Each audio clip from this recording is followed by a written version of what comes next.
The estate of the late Michael Jackson is challenging a New Jersey auction house's attempt to sell three cassette tapes containing what it claims are unreleased and unedited songs by the King of Pop.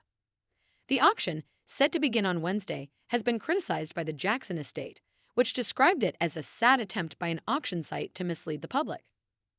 Gotta Have Rock and Roll is selling cassettes that contain tracks Michael Jackson recorded with music producer Brian Lauren in the late 1980s and early 1990s before the release of his 1991 album Dangerous.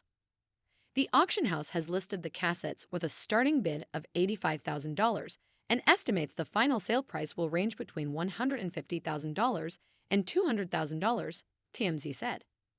The tapes include previously unheard versions of songs like 7 Digits and Truth on the Youth, and are described as providing rare insight into Jackson's creative process.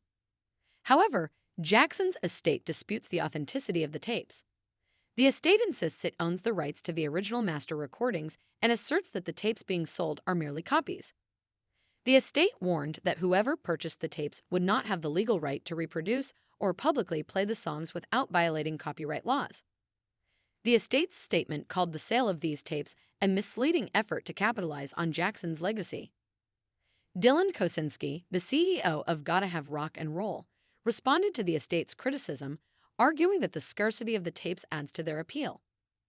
Kosinski told Daily Mail that the tapes are valuable because they cannot be reproduced or publicly released.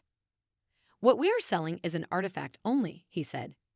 Kosinski also pointed out that the Jackson estate has been keeping the original master recordings locked away, which makes the auction tapes even more special to collectors.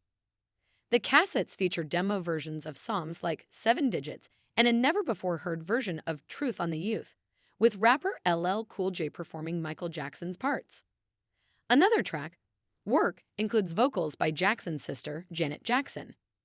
Gotta Have Rock and Roll further emphasizes that the tapes are copies straight from the original DAT tapes and are unique because they offer glimpses into Jackson's songwriting and recording process.